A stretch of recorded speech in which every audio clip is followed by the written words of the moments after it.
Hello दोस्तों, जय श्री राम। कैसे हैं आप? आज का ये ब्लॉग शुरू होता है सुबह ठीक 8 बजे, जब हम निकलते हैं हल्द्वानी से एक फ्रेश मॉर्निंग ड्राइव पर। सामने डेस्टिनेशन है चंडीगढ़।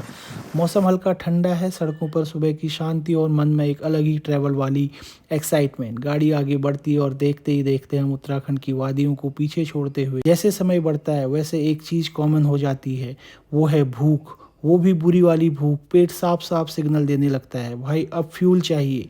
तभी एंट्री होती है हरियाणा की ज़मीन पर कदम रखते ही रोड साइड ढाबाज दिखने लगते हैं। हम डिसाइड करते हैं अब आगे नहीं, बस यहीं ब्रेक लिया जाए, और इसी सर्च में हम पहुंचते हैं ताऊ देवीलाल चौक करनाल में, जहां मौजूद है काफ़ी फेमस और ट्रस्टेड स्पॉट वैष्णो ढाबा।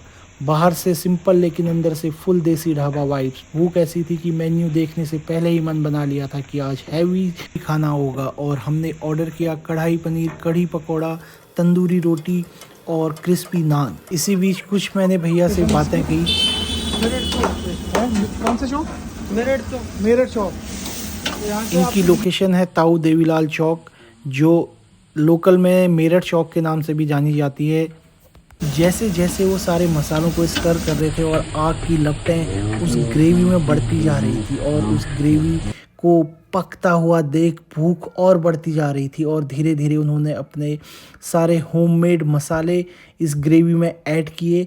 और जब उन्होंने बताया कि ये सारे मसाले उनके घर के पिसे हुए हैं, तो उस मसालों की खुशबू ने और ज़्यादा हमारी भूख को बढ़ा दिया, और मेरी एक्साइटमेंट अब रियली और बढ़ने वाली थी।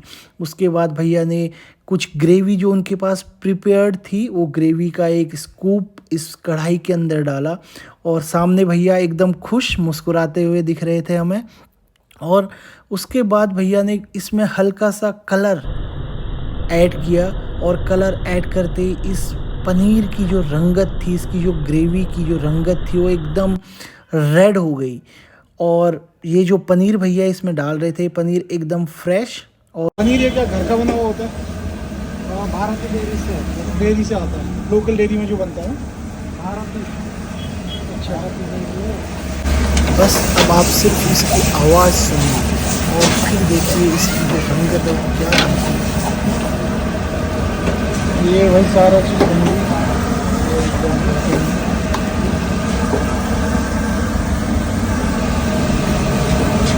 ये चिली सॉस है, कलर है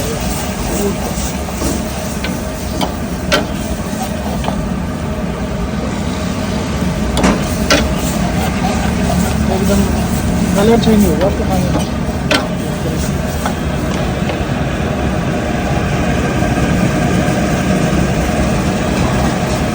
वहीं दूसरी तरफ भैया ने रोटियां बनानी शुरू कर दी थी। आप शायद सभी लोग इनसे मिल चुके हैं हमारी रील में, और जो इनका डेडिकेशन है और जो इनका हार्ड वर्क है एक रोटी को बनाने में। रोटी जब हम खाते हैं तो हमें लगता है कि ये बड़ी इजीली बन के आ रही है, बट आप जब देखोगे तंदूर में 400 डिग्री सेल्सियस पे भैया के हाथ एक जादूगर की तरह घूमते हुए तंदूर के अंदर जाते हैं, और उसकी हीट जब उनके हाथों को टच करती है और झटके से वो बाहर निकालते हैं, तो तब एक्चुअल में पता चलता है कि ये जो खाना हम रेस्टोरेंट में खाते हैं, एक्चुअल में इस पे कितना हार्ड वर्क और डेडिकेशन की ज़रूरत होती है। आप देख सकते हैं अंगारों को जलते हुए इस तंदूर के अंदर, और उस तंदूर के अंगारों में इनका हाथ कितनी तेजी से अंदर जा रहा है और कितनी तेजी से बाहर निकल रहा है।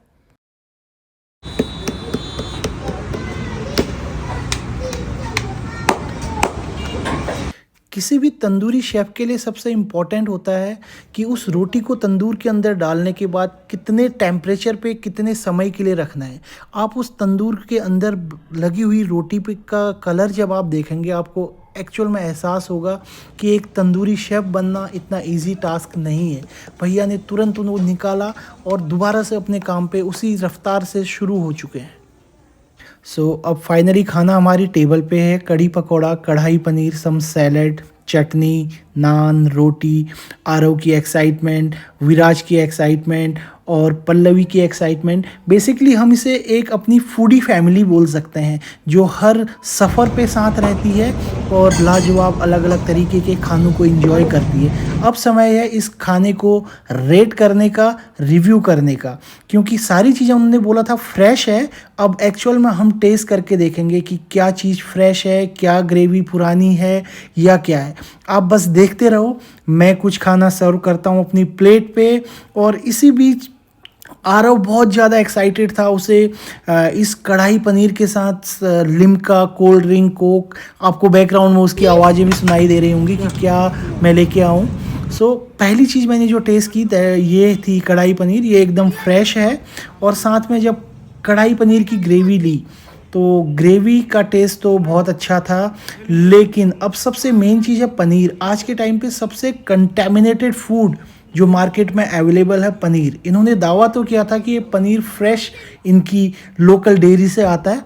अब हम टेस्ट करेंगे और उसके बाद मैं आपको बताऊंगा कि ये पनीर क्या एक्चुअल में फ्रेश है या कुछ ना कुछ इसमें मिक्सेस है। बट मुझे ये पनीर बहुत अच्छा लगा। सो अब देखते हैं आरव उसका क्या कहना है इस खाने के बारे में। Perfect crunch, perfect crunch, perfect paneer, perfect मीठी sauce, spicy, spicy, no perfect, perfect. It's good for babies, yes, baby can eat. Okay, enjoy, thank you. What is rating for food? 10 out of 10. किसके लिए? All the food, fried paneer and the naan. Rice paneer and naan 10 out of 10। Not fried, only naan and the fried paneer.